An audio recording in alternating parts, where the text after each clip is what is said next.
I have great pleasure in welcoming the Prime Minister of St. Lucia, His Excellency Alan Michael Chastanet. I invite him to address the General Assembly. Mr. President, St. Lucia congratulates you on your assumption of the presidency of the 72nd session of the United Nations General Assembly and assures you of the full support and cooperation of our delegation during our tenure. We thank your predecessor, His Excellency Ambassador Peter Thompson of Fiji, for his able stewardship of this assembly during the past year. Mr. President, for small island states like my own in the Caribbean region, the promise of the United Nations is being tested today more than ever. The world is experiencing extraordinary change at a breathtaking pace, change that is reshaping the way we live, the way we work, our planet, and the very nature of peace and security. I arrived in New York earlier this week after a tour of the devastation wrought by Hurricane Irma on islands in the Caribbean, and for the entire week I've been engaged in discussions focused on the region's recovery efforts. I've also watched from afar and with a heavy heart further destruction to my region, with Hurricane Maria's crushing blow to the sister isles of Dominica and Puerto Rico, claiming many lives and saddling them with hundreds of millions, if not billions, in damage. I've also listened in dismay to the silence of many and the weak acknowledgement by others on the crisis in our region. It has awakened in me the fear that we may be on our own to chart a path forward for our region. Mr. President, while some continue to doubt and deny the assessments of science, it is impossible to avoid the facts of climate change. In less than a month, Dominica, Antigua and Barbuda, the Bahamas, Cuba, the British Virgin Islands, Anguilla, the Dominican Republic, St. Bart's, St. John's, St. Thomas, and Turks and Caicos, St. Martin, St. Martin. All have been victim to the ravages of the hurricanes that have left death and carnage in their wake. And may I also add, Florida and Texas.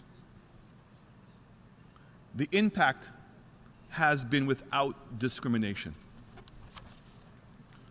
Let us acknowledge the fact that the small island developing states have repeatedly warned the international community that the failure to adequately respond to climate change would betray our children and condemn future generations to certain doom.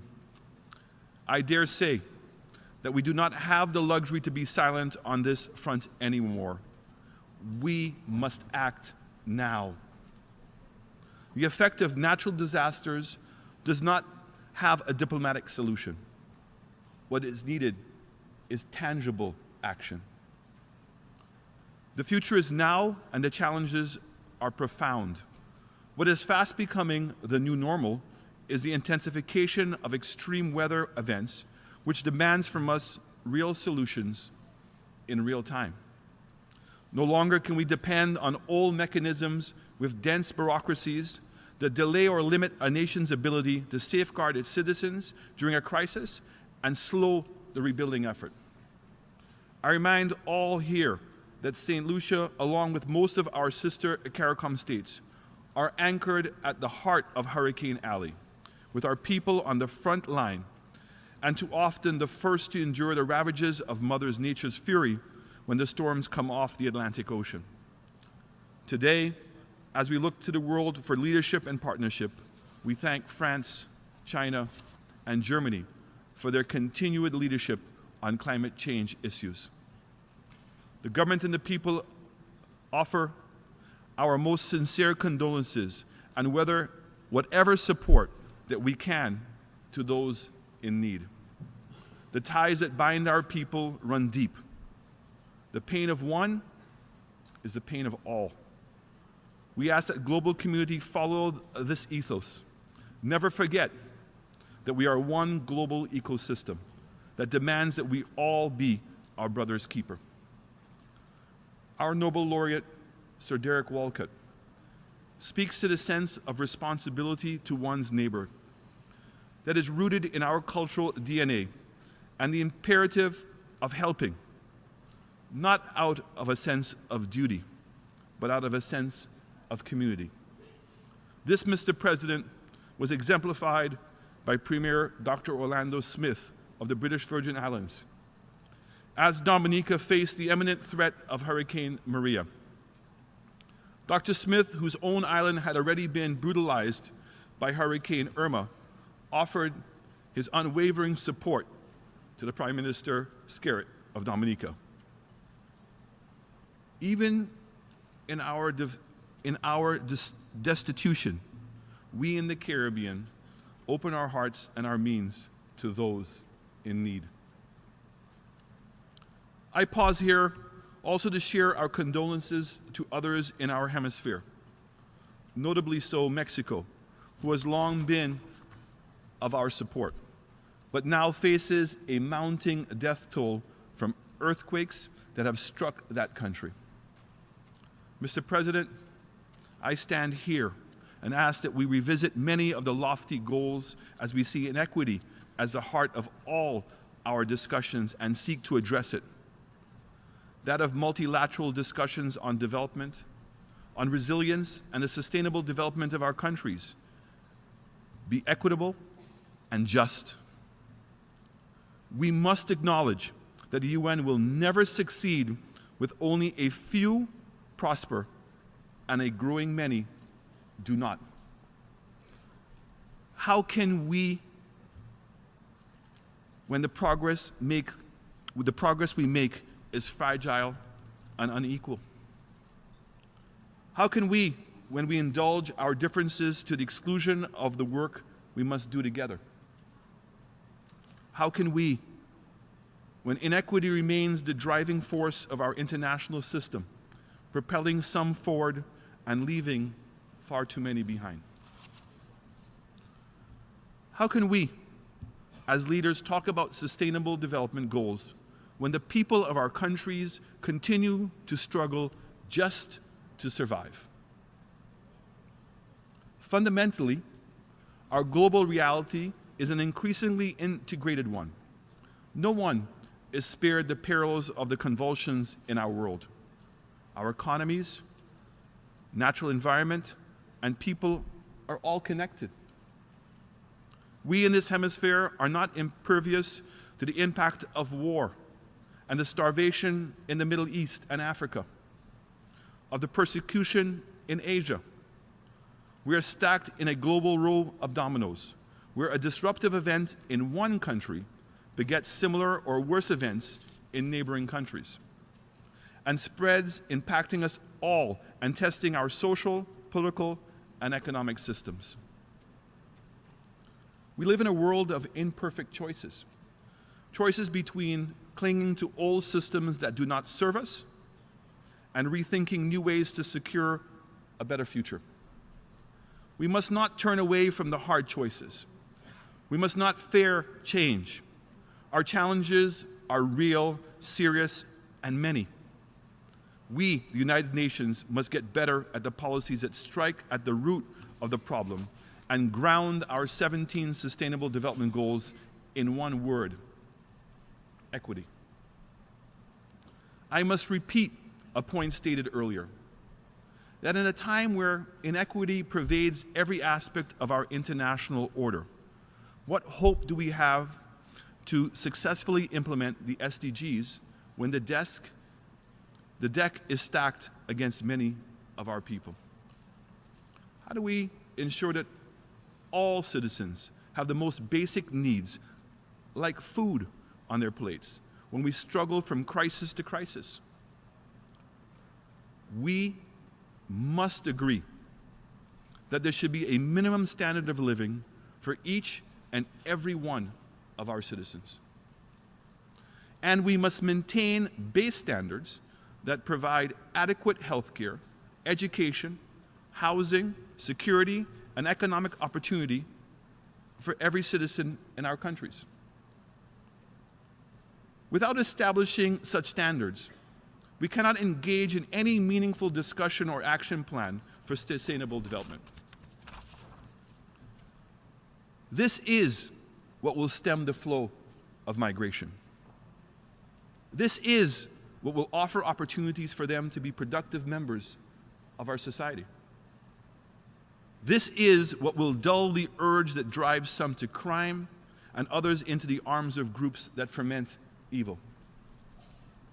Any overhaul of the UN system must be founded on the principle of equity, without which sustainable development goals are dreams that go away when we open our eyes to the constant state of crisis.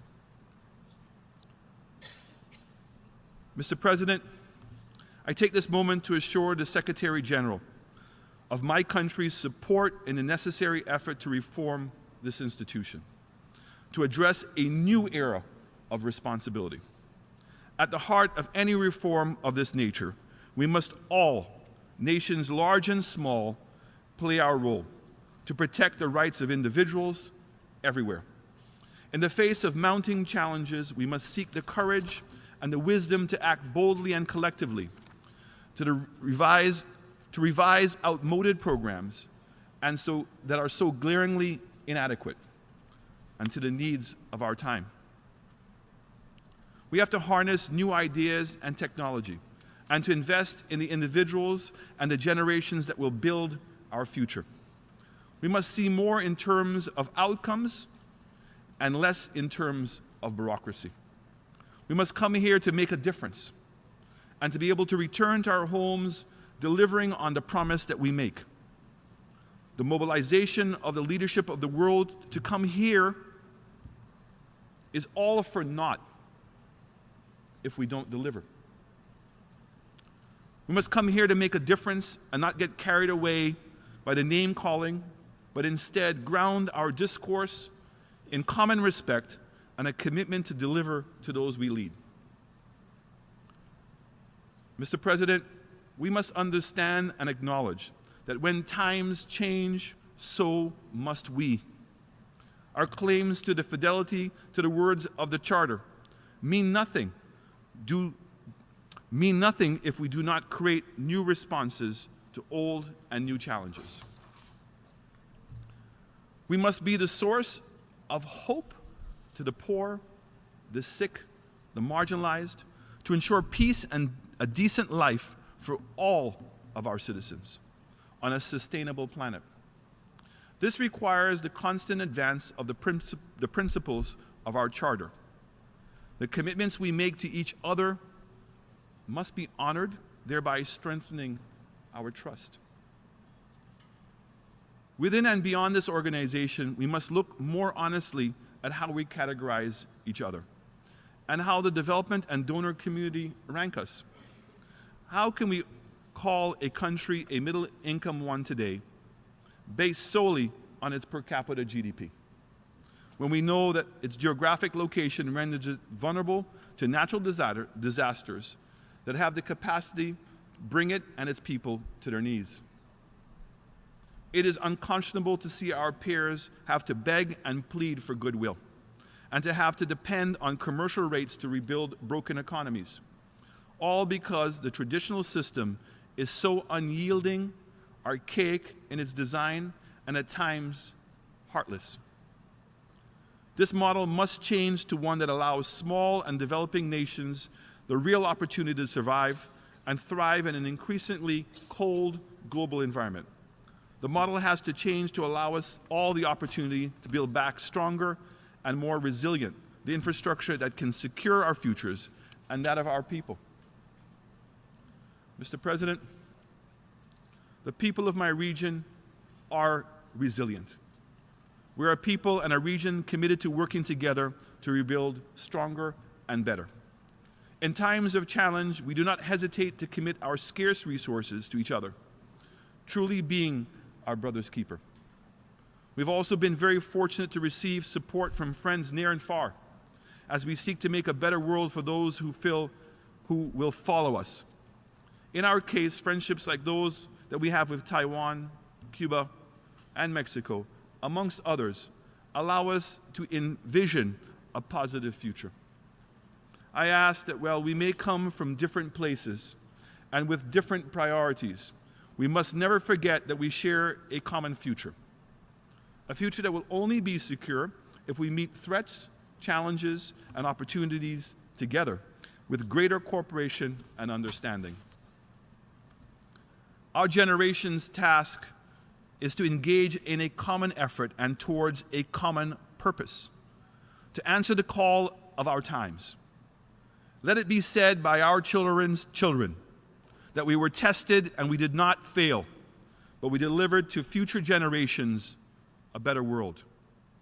We have that obligation to our people and to our world. I thank you.